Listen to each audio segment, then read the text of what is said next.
Hi, Nayeli. I hope you're doing well. Miss Titino here. So this video is going to give you an overview for your Capstone QPA for Unit 6. So before we begin, I want you to please pause the video and get up the step-by-step document so we can go through it together. So go do that now. Welcome back. I'm happy you got the document up in front of you so you can continue this video, and I'm going to share my screen so we can walk through the steps together. Share. We'll go over that in a moment. So these are your steps for your Capstone QPA. They're a little similar to what we did for Mini QPA 2, but the twist is this is an essay more focused on information. So before we get to the information essay, what do we got to do for the interview? So first and foremost, you want to select an essential worker to interview. You want to ask the person if they're okay with you interviewing them.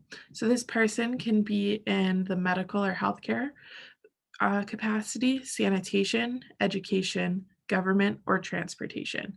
Anyone that is essential to making sure that people in the greater community get what they need during the tricky times that we're in. If you are unable to find someone to interview, you want to use the websites that I have highlighted here.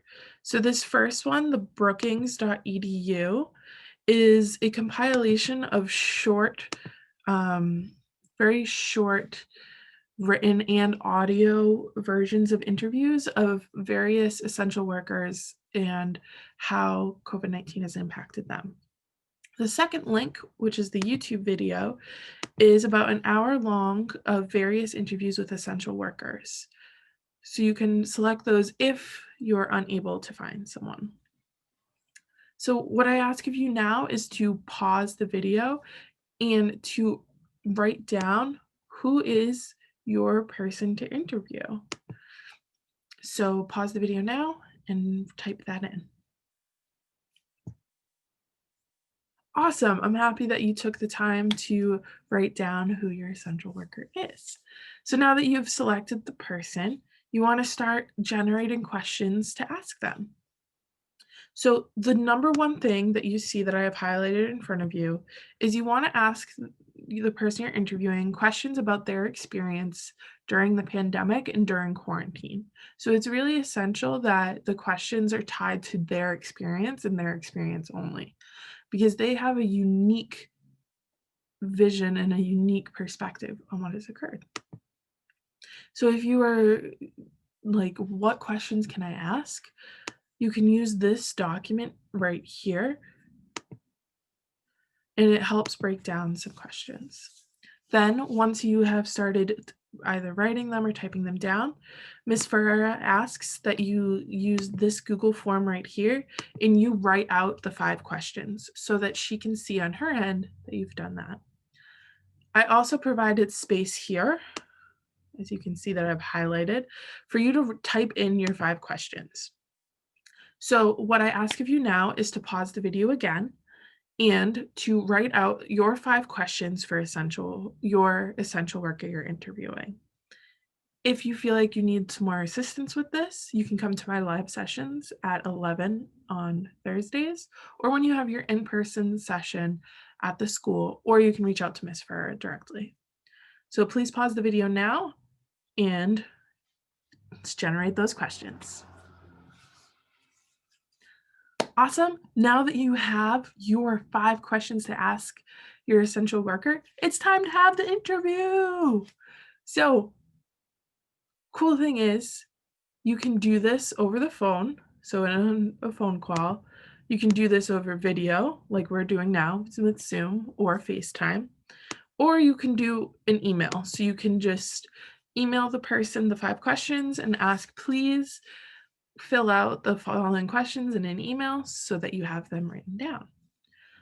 So I also, once you select which mode you want to do the interview in, I provided space here for you to type out their answers. So What you want to do is if it's a video recording, you want to make sure that you are recording your video or typing down what they say so that when you get to writing your essay, you have the information. So now that you have the space, Nayeli, it's time for you to conduct your interview. So go do that now. You can come back to this video for how to write an information essay after you've conducted your interview. So go conduct that interview now and then come on back. Awesome. Welcome back, Nayeli. I'm happy you've conducted your interview. You are halfway through this assignment. Go you. So now that you have your interview and you have all your answers, what do we do now? So I'm going to share my screen again and walk you through the various steps you need to complete the information essay. So as I'm sharing my screen, an information essay is, so it informs and educates your reader about a topic. So you're really providing información, providing your reader with key parts of what is an essential worker and what is a pandemic. So paragraph 1, your introduction. You want to have a hook. Here we go. So you want to have a hook that draws your reader in so they know what's going on. Then you want to say, what is a pandemic? So you want to define in your own words, what is a pandemic? Then you want to say, who are essential workers overall? So in your first mini QPA, when you did your PowerPoint, you answered the question of who are essential workers. So you can pull that information from there. Then you want to say, how has the world changed in regards to the pandemic? So what has changed from a year ago when we were in the building working together till now when we're doing this over Zoom? What's changed? And write your perspective, and also get some sources online to answer the question. Then, once you've done all that, you want to go to your topic sentence in your thesis statement about your essential worker and how COVID has impacted their job or their profession. And Ms. Ferrer has a virtual worksheet up in Google Classroom that provides some examples. So, my question for you, Nayeli, as you see up in front of you, is what is the various parts you need to have in paragraph 1? If we're talking about información, what are we informing our reader about? So the question up in front of you, take one moment to think about it. Use what's up in front of you to answer it. Awesome. Now that you've answered that question, you got a sense of what's going on. We're going to move to the next paragraph. So this is your moment to start telling your reader and informing your reader about who is your essential worker. What's their name? What does he or she do? Where does she work? Where does he work? And what is one way in which their experience has changed now to COVID? And you want to provide an example. So for this paragraph, you're really diving deep into informing your reader of who this person is, what do they do, and where do they work. So the two questions of what does he or she do and where does he or she work, think of what as the actual job they do. So for me, I'm your teacher. I'm your special education support teacher. That's what I do. But then the question is, where do I work? I work at Phoenix. So it's the what is the day-and-day task, and where is the actual physical location. Then once you get to your main body paragraphs, you want to provide examples of what does this person do and how their job has changed due to COVID. As you see, I'm going back and forth here. And you want to provide and give evidence. So that's what you're doing for paragraph 3 and 4. So what I want you to do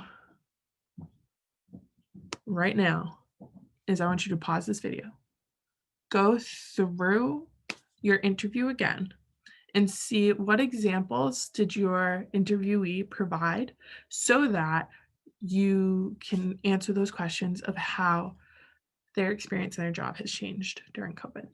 So once you've completed those 2 paragraphs, come back and then you got your conclusion and then you're almost ready to go. Welcome back. So great. I'm happy you did your 2 evidence saying of what and how COVID has impacted their lives. So I'm going to share my screen and we got the conclusion. You're almost there. Doing great, Natalie. Super proud of you. Doing great. So, conclusion. Last paragraph. Woo, woo. So, you want to restate your argument. So, all the way back a few moments ago when we talked about paragraph 1 of how you stated the number one way that COVID has impacted their life, that's what you're restating here. And you want to remind your reader of what your main idea of the essential worker is. You also want to answer the question of why. Why are we talking about essential workers? Why do these people matter? That's what I want you to really get at in the final paragraph. Is why do these people matter and why are we writing about them? So Natalie, I know that was a lot of information. So the cool thing is this is a video so you can pause and go back at any time. And always remember, myself, Miss Ferrer, and Miss Mayer are always here to assist you. And if you have any questions, remember, go back, pause the video, keep going, and you got this. We have faith in you. Keep it strong. Got this. That's all I have for you, Natalie, today. And hope to talk to you soon. Bye.